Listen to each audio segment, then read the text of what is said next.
Hey guys, what's going on? This situation with Alexander Isak is popping off and I had to react here on the channel, so welcome back to Football Yannick. How's it going? He's done a statement, Newcastle United have responded in kind and made their own statement. And there's been some news from Craig Hope of the Daily Mail giving us some insight about what's going on and what's actually happening. Very, very dramatic, I must say, and I wanted to react here. So, welcome back. I'm just going to sip my coffee. Very hot, steamed my glasses up. Yes, welcome back, guys. Thank you for joining me. Thank you, as always, for your support. We are on the road to 20,000 subscribers. So, thank you for liking and subscribing. That's very nice of you. Right, I'm going to go through the social media post first by Alexander Isak. He did this on what looks like his Instagram account. And then, of course, I'll read perhaps the Newcastle response and some stuff in between about what's been reported. It's hella ugly, guys, but you know the situation. He's refused to train. He's trying to push a move to Liverpool. Liverpool aren't going to contact Newcastle again until they feel like Newcastle contact them and say, all right, we want to sell him, he's got to go. They probably, I'm going to assume here, Liverpool have gone his ear, like, right, we'll definitely bid for you, we want you, but you've got to get them to contact us. So Isak posted this on his social media. I'm proud to be recognised by my fellow professionals with a place at the PFA Premier League Team of the Season at 24-25. First and foremost, I want to thank my teammates and everyone at Newcastle United who has supported me along the way. Ah, that's a nice sentiment, thanking your employers that you're contracted with for the next 3 years. I'm not at the ceremony tonight, funny that. With everything going on, it didn't feel right to be there. I'd probably say that's sensible. I've kept quiet for a long time while others have spoken. That silence has allowed people to push their own version of events, even though they know it doesn't reflect what really is said and agreed behind closed doors. Are we moving into gentleman's agreement territory here? The reality is that promises were made, guys. Did you sign anything, Alex? And the club has known my position for a long time. To now act as if these issues are only now emerging is misleading. Someone's lying. When promises are broken and trust is lost, the relationship can't continue. That's where things are for me right now, and why change is in the best interest for everyone, not just myself, Alexander Isak. I must say, come on, bro. This is, I think, the biggest demonstration of player power, considering the length of contract he's got, considering the season they've just had and how good he's been, you know, Champions League, winning a trophy for the first time in 70 years, being the guy, you know, being platform. I mean, look, I'm sure I don't know the full details. He essentially there hasn't said much.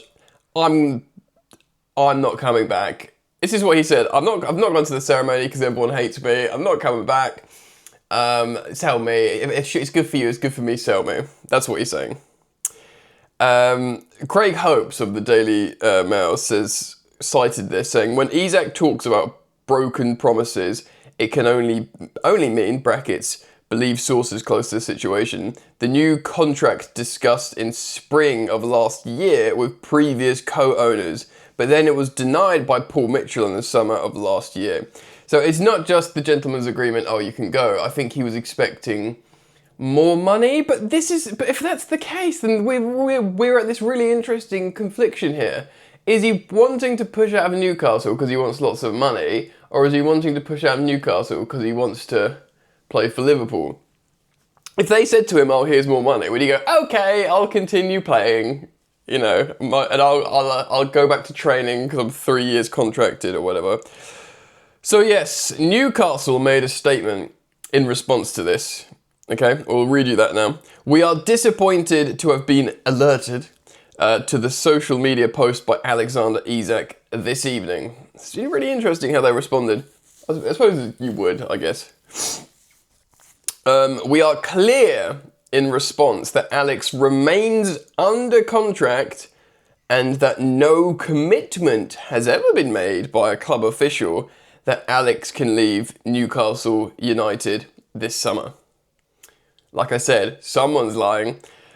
We want to keep our best players, but we also understand they have their own wishes and we listen to their views. So that's kind of like, we're in dialogue, man. We're cool. We listen to you. Don't worry. We don't just, lock our players in. We want them to all to be happy. Because remember, that's like the position that a lot of the great coaches take. Fergie sold Beckham and Ronaldo, and Guardiola's always saying, if you don't want to beat it, you can go, mate.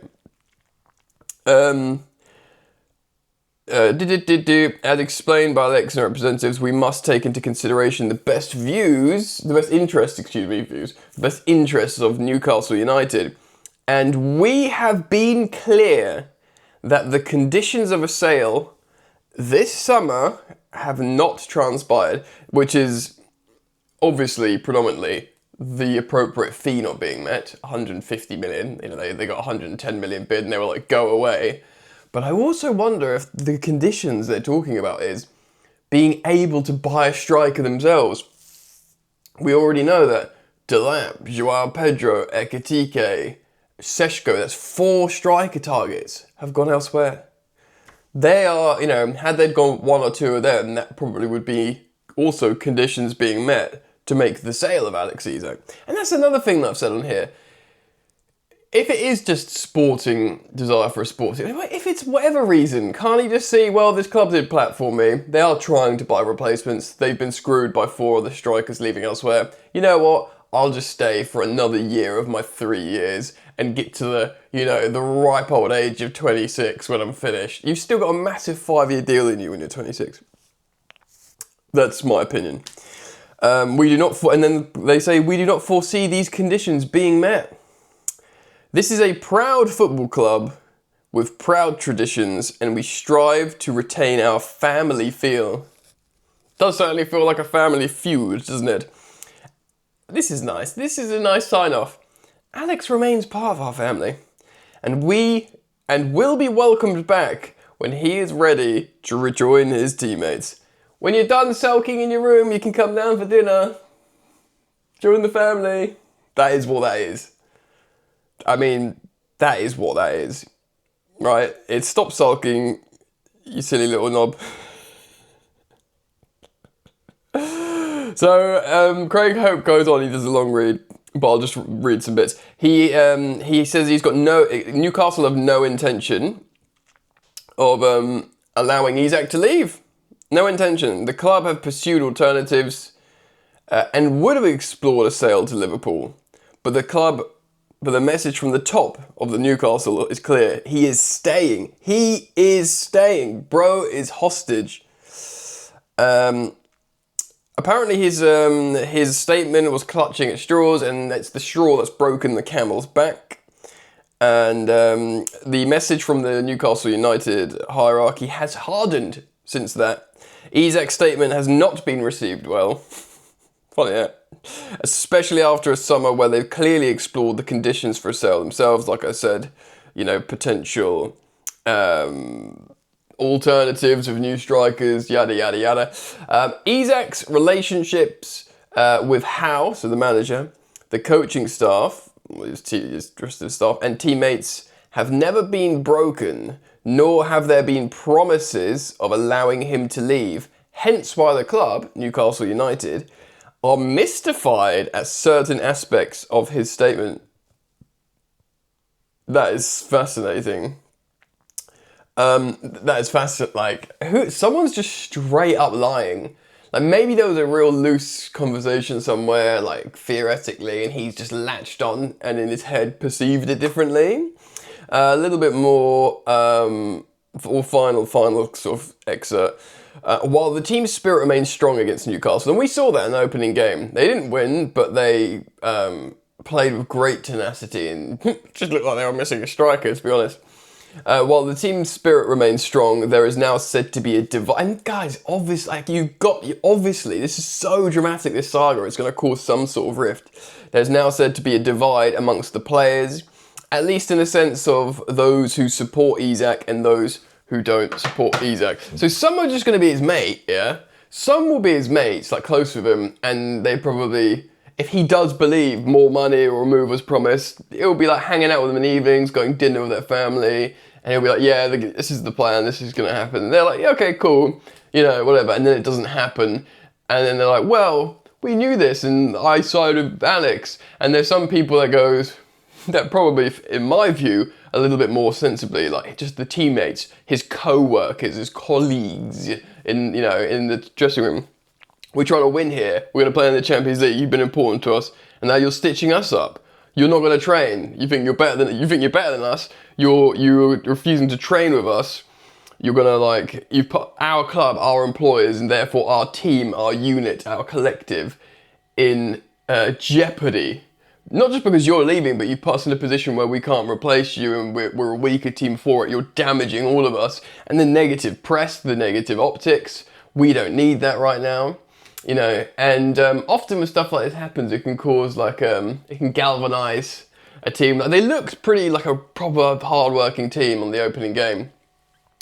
But yeah, it's wild, isn't it? I reckon they would have sold him if he did indeed. He may or may not have. As soon as the transfer window opens, says right, please do sell me, please, please, please find a replacement. Off you go. And they went, all right, if we can get one, and they did try Newcastle. Like I said, the 4 strikers that they were trying to get, 4. In a world where there's not that many strikers, you could say yes, there's just Nico Jackson left, and maybe he suits them, maybe, but but they tried for 4, bro, and I think maybe not Ekitike, maybe not Seshko as well, but certainly like Delap and Joao Pedro would have been cheaper options than a Nico Jackson, all linked to Chelsea, interestingly. It's absolutely wild. It's the biggest saga of a long time, and it's not just a big saga like Mbappe to Real Madrid, let me go, no, let me go, because he always played for PSG, and he did end up extending, and he never just didn't play Mbappe or didn't train. This is super sulky, Pro Max. I think, because it's a World Cup year, if it'll be truly interesting and it'll be quite impressive if they do just put their foot down Newcastle and that you're not going, we'll take you to court, wherever you're not going, but you are welcome to play football for us like you're contracted to do. In a World Cup year, how long will he be happy to not be playing competitive football? I'd give it a few weeks and he'll be back. Wild. Let me know your thoughts, guys. As always, thank you for supporting the content. Thank you for liking and subscribing. Let's get to 20,000 subscribers. We're nearly there. All right, peace.